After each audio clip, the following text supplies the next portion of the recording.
咁而家咧，我見到有個趨勢就係話，掌握咗無限地增長嘅數據嘅公司咧，其實會有一個都幾決定性嘅優勢。你隨時轉咗個大模型，可能就算佢係一個新啲或者醒啲嘅大模型啦，佢可能出嚟個 output 係同佢之前試嗰個有唔同嘅。點樣去追呢個潮流咧？其實係一個即係永恆嘅不斷嘅投資嚟嘅喎。咁我哋投資又要講呢個回報啦。咁所以我哋可能就係話要先去界定咗究竟我哋嗰個企業想達到一個乜嘢目標。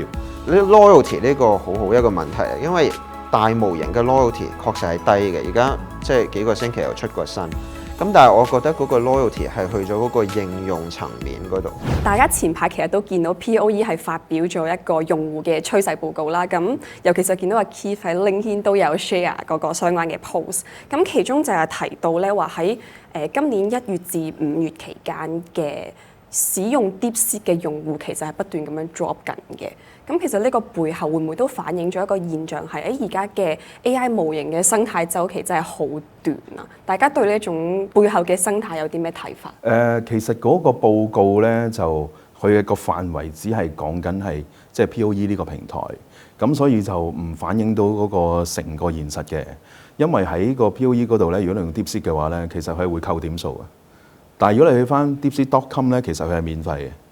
咁所以只可以反映出就係話喺個 POE 個平台本身，佢有好多唔同 model，因為自助餐咁樣噶嘛。你ChatGPT 又有，即係 Google Gemini 又有，乜都有嘅。咁只不過係代表佢哋可能係即係當初有 DeepSeek 出現，大家好興奮，用得好多，然之後就即係大家都用過啦。咁啊，只不過係將嗰個即係正常嘅分佈咧，就變翻即係一般嗰個情況咯，而唔係話突然間新嘢出咗，大家爭住去玩嘅。學你咁講啦，即係成日都有新 model 嘅出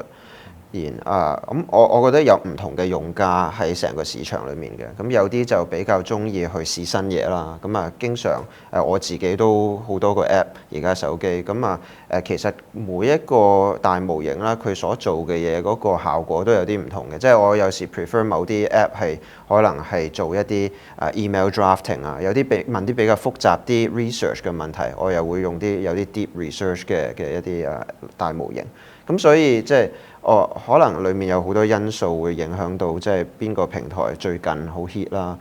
亦都可以係一啲媒體去 cover 啊，佢可能最近有啲新嘅release 啊，咁都會影響到嘅。咁所以即係而家都非常之即係 competitive 嘅成個大模型嘅市場。其實頭先 Kevin 都提過啦，而家啲 AI 模型競爭其實好激烈嘅，因為不斷咁樣推陳出新啦。會唔會發展到某一日咧，係 AI 模型之間嘅差異性其實越來越少嘅咧？我覺得已經 converge 緊嘅，因為好多時候而家出好多大模型啦，嗰啲 benchmark test 都係考下佢做好多唔同類型嘅一啲 task， 即係譬如計數有幾叻啊，佢可唔可以考到一個律師嘅試，又或者係一啲 PhD 嘅一啲 test。咁但係日常生活我哋工作其實唔需要咁高 IQ 嘅一啲 AI 嘅，咁所以其實我哋需要嗰個 AI 其實好多唔同嘅模型，應該某程度上達到嗰個水平。但係你話要做啲好深嘅嘢咧，可能都有好多唔同嘅 AI 有唔同嘅好處。咁譬如有啲模型其實係比較好喺即係 vision，OK， 佢可能睇圖片啊、睇 video 啊比較叻。有啲就喺文字上面咁所以其實喺嗰個層面咧比較即係專業嗰個層面可能會有啲唔同咯。即係我覺得就 AI 模型咧，你好視乎嗰個數據訓練。咁而家咧，我見到有個趨勢就係話，掌握咗無限地增長嘅數據嘅公司咧，其實會有一個都幾決定性嘅優勢。咁 Google 咧係有無限嘅即係新嘅 data 可以收集到嘅，即係淨係講 YouTube，佢就不斷有新嘅影像，所以佢而家嗰個影像模型都係即係比起 OpenAI 會強啲。咁 OpenAI 就有個弱勢啦，就係佢自己冇一個平台可以俾佢不斷地收集新嘅數據。咁另外就係 Grok 啦 ，Grok 因為佢有呢個 X.com 平台，所以亦都係佢係一路會有新嘅數據去攞去做訓練。甚至乎 Grok 有一個特性就係話，其實佢冇 data cut off day 嘅，即係話所有其他模型都有一個即係叫做即係數據嘅一個日子，就係話佢訓練到某一個日子，咁佢就冇再新嘅數據訓練，但係 Grok 係佢每天都更新，所以呢個就係有數據嘅公司同埋冇數據嘅公司咧，我覺得未來咧就係即係嗰個即係 AI 個發展咧，就會嗰個賽跑就會決定喺你掌唔掌握到嗰個數據來源嗰方面。其實你已經 kind of 回答咗我下一個問題，因為我本身係想問話，嚟緊即係可能有啲乜嘢嘅決定性因素係可以決定一間 AI 公司嘅勝負咧？咁你就答咗係數據啦。咁除咗數據之外，仲有冇啲其他嘅因素咧？好多因素嘅其實，第一就係即係之前出咗 DeepSeek 啦，點解咁轟動性？就係第一，佢除咗 open weight 之外啦，即係大家可以拎住個模型自己再去即係 train 一啲 model，又或者係可以安喺自己嘅 infrastructure 嘅 GPU 上面。咁另外就係當你可以安喺自己嘅一啲機上面之後咧，就代表啲數據未必唔需要流出啦，因為佢只會喺你有嘅即係範圍裡面，個數據會喺嗰度流嘅啫。咁就嗰個控制力喺嗰個數據輸出輸入咧去咗邊咧，係感覺上會 secure 好多啦。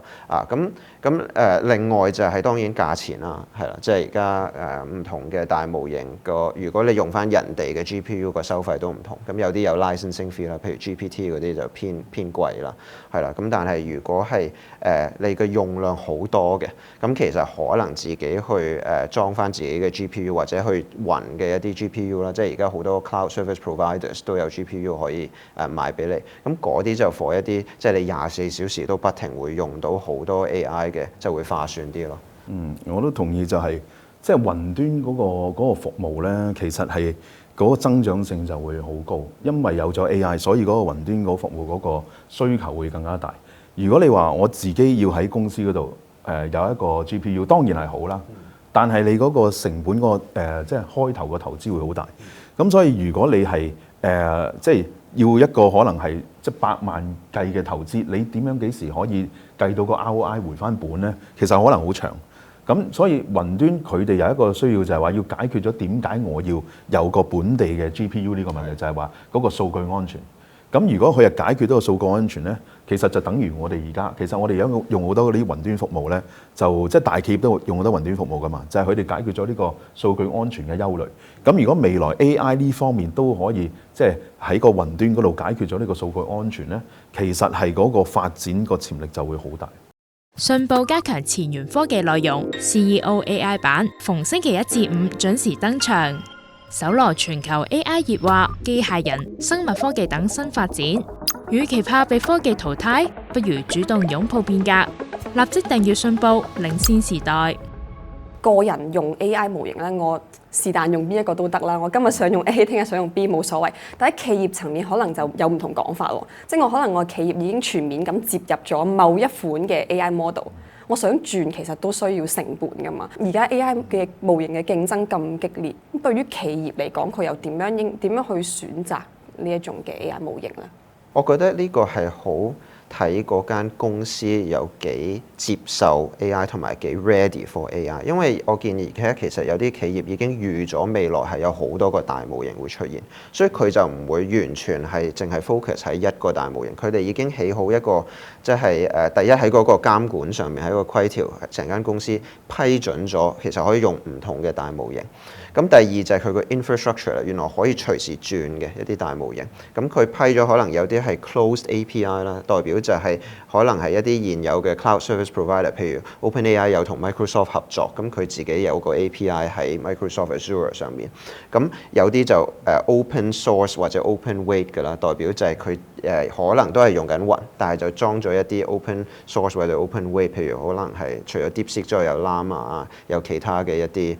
大模型喺上面，咁變咗佢選擇多咗。咁但係其實 Switch 都有好多因素嘅，因為好多時候佢哋睇下佢嘅流程同埋用例咧，係咪一啲經常性嘅嘢？因為如果佢已經 fully automate 咗一啲 workflow， 你隨時轉咗個大模型，可能就算佢係一個新啲或者醒啲嘅大模型啦，佢可能出嚟個 output 係同佢之前試嗰個有唔同嘅。咁又睇翻嗰個 workflow 可唔可以接受一啲新嘅 output 咯？咁如果嗰個程序係比較 rigid、比較 fixed 嘅咧，就嗰個風險會大啲。所以其實好多時候都要做翻一啲 back testing 啊，轉嗰陣時都即係而家其實好多企業面臨一個問題就係話我轉唔轉好咧，定係佢都仲 work，都係唔好搞住啦咁樣咯。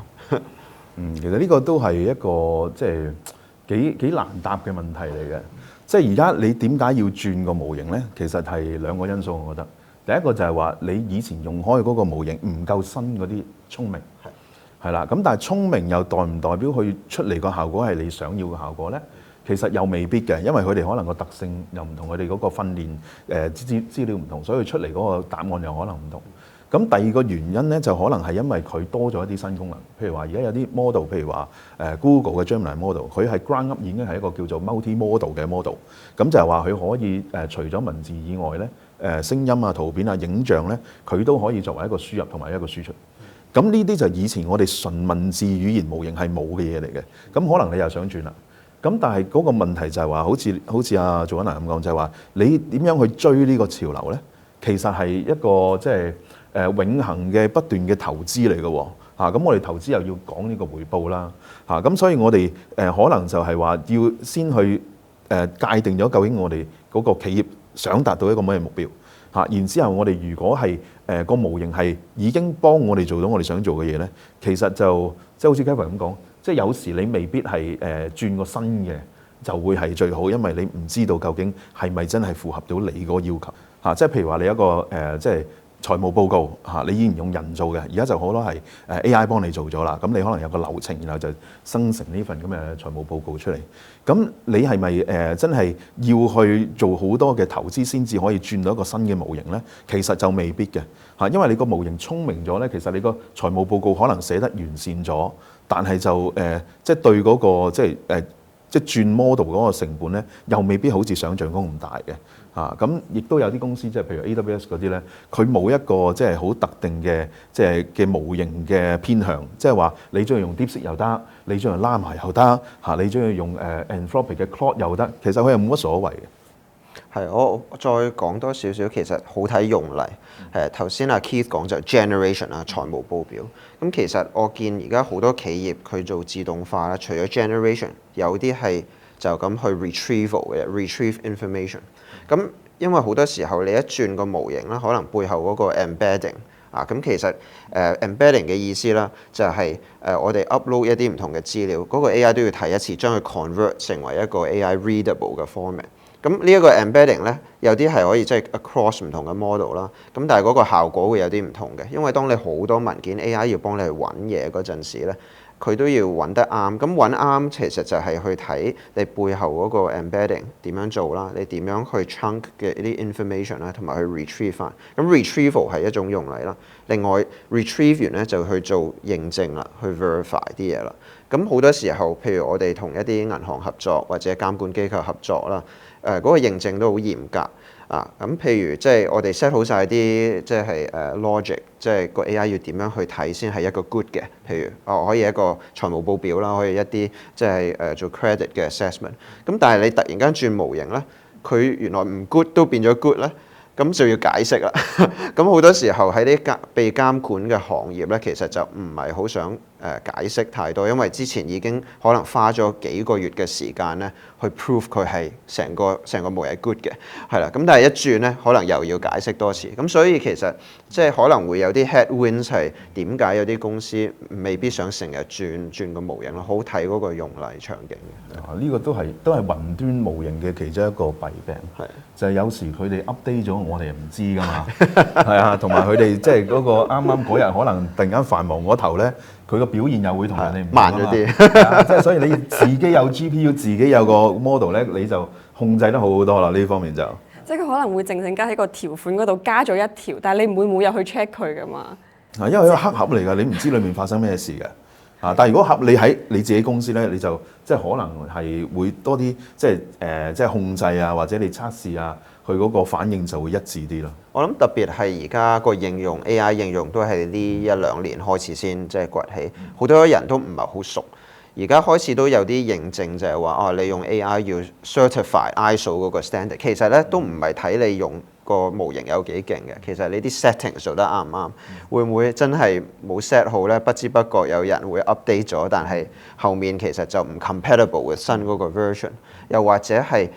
我哋有啲叫即係防止人哋去 jailbreak 嗰個模型，即係有啲人會，如果你拎嚟做 chatbot 咁樣，咁有啲人係去即係玩嘢嘅，真係去嘗試 break 你嗰個 chat 咧，其實就唔係想佢去答啲唔應該答嘅嘢，但係其實係想揾下你裡面有冇啲資料咧，其實個 chat個 AI 都睇到，但係佢故意唔答你，咁咪變咗有資料泄露咯。如果佢唔小心答咗，咁呢一個都係即係而家會好多企業越嚟越 care 嘅一啲因素。所以喺呢一個 stage 咧，企業對 AI 模型嘅 loyalty 咧，應該係仲未形成嘅。呢 loyalty 呢個好好一個問題啊，因為大模型嘅 loyalty 確實係低嘅。而家即係幾個星期又出過新，咁但係我覺得嗰個 loyalty 係去咗嗰個應用層面嗰度，因為譬如我哋去幫一個客去揀用啲咩模型，或者設計成個 workflow， 或者我哋已經有啲唔使識 coding 都可以用得嘅平台，普通嘅一啲staff 可以 access 到 AI。咁我哋其實做緊一個 advisor 嘅角色咯。咁呢一個係有 loyalty 嘅，即係應用層面。但係你話我係咪可以隨時轉咗另個 model？確實係嘅，雖然有啲投資喺裏面。所以我覺得係個成個生態鏈係轉咗嘅。以前會以為大模型嗰啲公司應該統一晒成個即係市場嘅，原來就唔係嘅。原來 application layer 而家係嗰個 loyalty 會比較高啲。係啊，即係 loyalty 就係話，我覺得邊個聰明啲，我呢排就 loyal 嗰個咯。係啊，但係佢都會繼續問 Keith 點樣用㗎嘛，所以呢個 loyalty 就係咁樣。信報加強前沿科技內容 CEO AI 版，逢星期一至五準時登場，搜羅全球 AI 熱話、機械人、生物科技等新發展。與其怕被科技淘汰，不如主動擁抱變革。立即訂閱信報，領先時代。